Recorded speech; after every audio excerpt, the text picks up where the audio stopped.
안녕하세요. 저는 딸기만두 딸입니다. 오늘 엄마가 읽을 책은 인생을 어떻게 살면 좋겠냐고 묻는 딸에게. 작가 한창욱. 출판사 다연입니다. 낭독을 허락해 주신 출판사 선생님 고맙습니다. 듣고 계신 이모, 삼촌 감사합니다. 구독, 좋아요 눌러주세요. 또 만나요.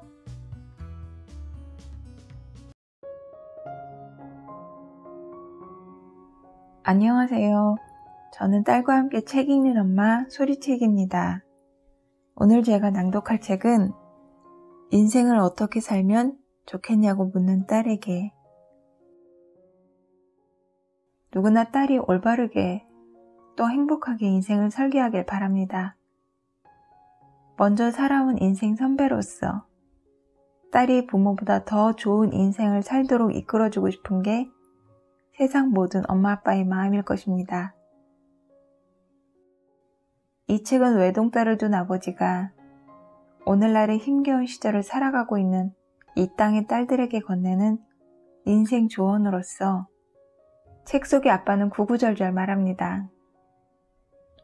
내가 어디서 무엇을 하든 항상 널 믿고 응원한다고. 만만한 사람이 되지 말라고. 주눅들지 말고 너의 길을 가라고. 물론 상황에 따라서 차이는 있겠지만 행복한 사람은 행복을 선택하고 불행한 사람은 불행을 선택합니다. 살면서 어차피 해야 할 공부이고 어차피 해야 할 일이라면 행복한 마음으로 해야 한다고요. 스스로 행복하다고 믿을 때 행복해집니다. 이 책은 갖가지 인생 문제를 어떻게 해결할 것인지 또 어떻게 인생을 살 것인지를 간결하게 풀어놓았습니다. 총 6장으로 되어 있습니다.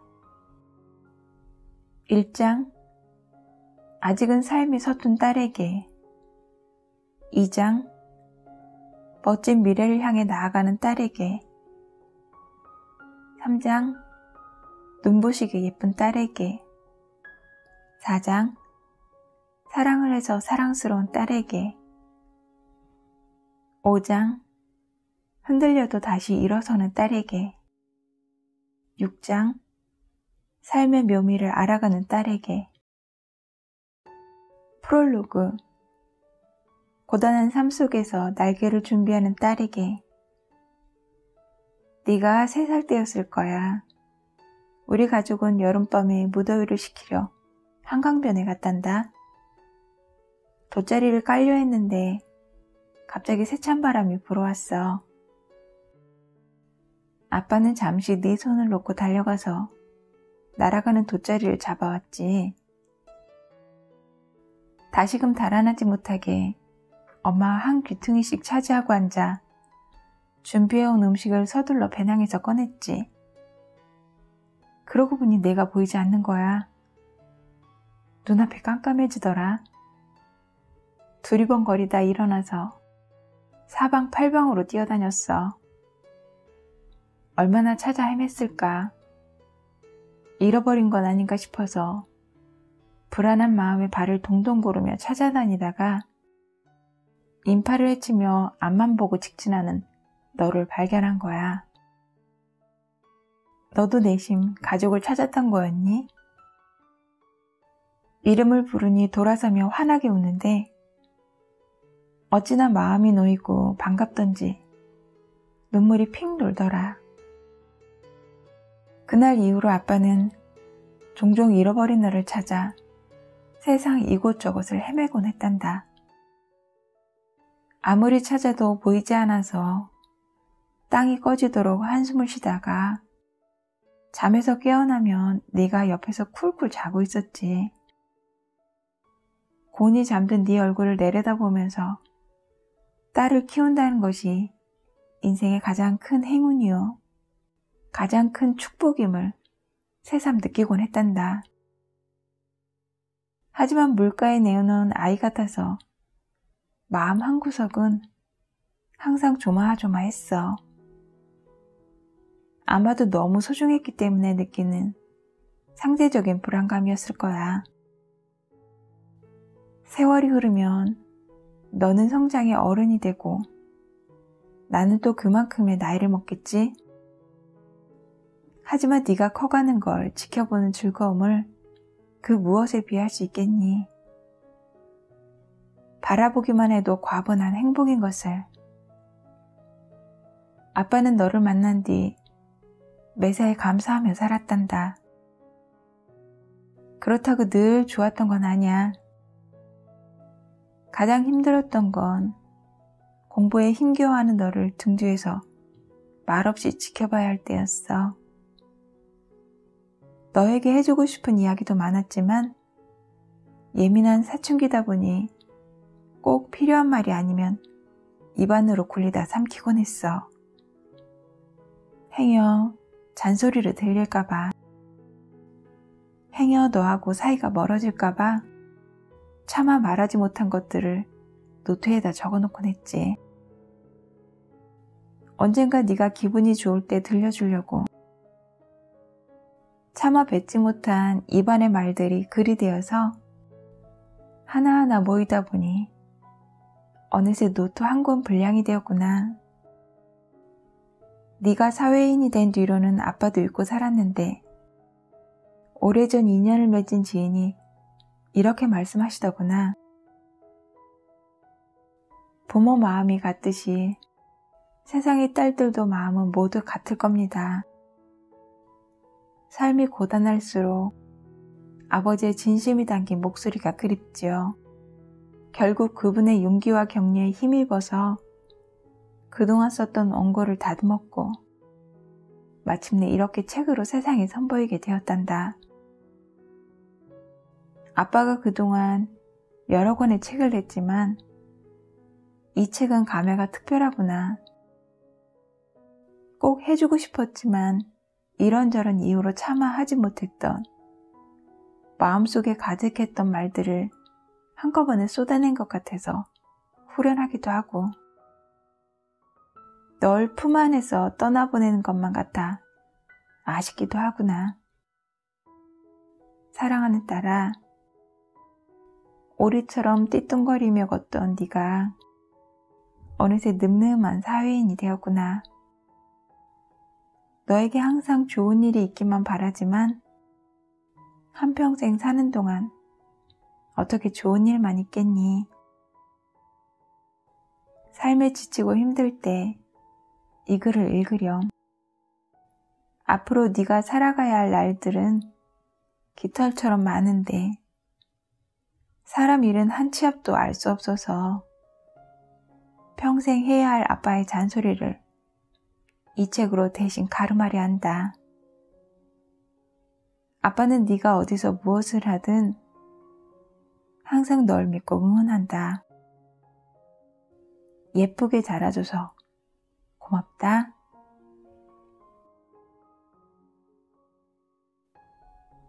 나 자신을 사랑하자.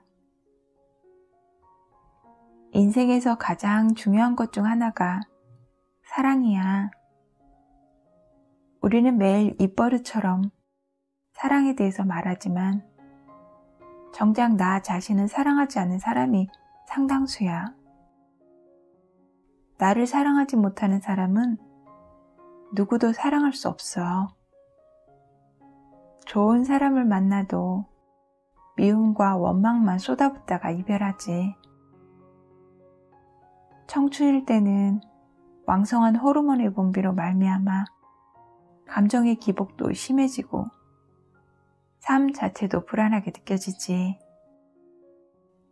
수많은 나의 장점보다는 몇 안 되는 나의 단점에 사로잡히기 쉬운 시기야. 별것도 아닌 컴플렉스로 그거에 사로잡혀서 세상을 왜곡해서 바라보거나 자기를 비하적인 감정에 빠져서 아까운 세월을 허비하지 마라. 딸아, 멋진 사랑을 하고 싶다면 있는 그대로의 나를 사랑하렴. 부족하면 부족한 대로, 모자란 부분은 모자란 대로 사랑하는 거야. 그럼 분명 내일은 좀 더 나아진 나 자신을 사랑하게 될 거야. 반듯한 자세로 살아라. 사람은 자세에 따라서 평가가 달라져. 정면을 응시하며 반듯하게 걸어가는 사람은 당당해 보이고, 책상에 앉아서도 허리를 꼿꼿하게 펴고 있는 사람은 왠지 모르게 믿음이 가지. 요즘은 책상에 앉아서 긴 세월을 공부한 데다 스마트폰을 오래 들여다본 탓인지 등이 굽거나 거북목인 청춘이 많더라. 책상에 앉을 때는 의식적으로 허리를 펴고 반듯하게 앉아라. 일정한 시간이 지나면 이내 예전의 자세로 돌아갈 거야. 습관을 고치고 싶다면 스마트폰을 20-30분에 한 번씩 진동하도록 해놓았다가 진동이 울리면 곧바로 허리를 펴는 것도 하나의 방법이야. 혼자서 이것저것 해보고 잘 되지 않으면 요가 학원을 다녀라. 물론 상태가 심각하면 전문가의 도움을 받아야 하지만 그 전에 스스로 자세를 교정해봐. 딸아, 반듯한 사람이 반듯해 보인단다.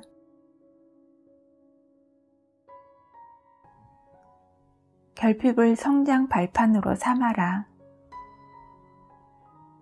세상에 완전한 인간은 누구도 없어. 살다 보면 너 또한 경제적 결핍이나 지적 결핍 등을 느끼게 될 거야.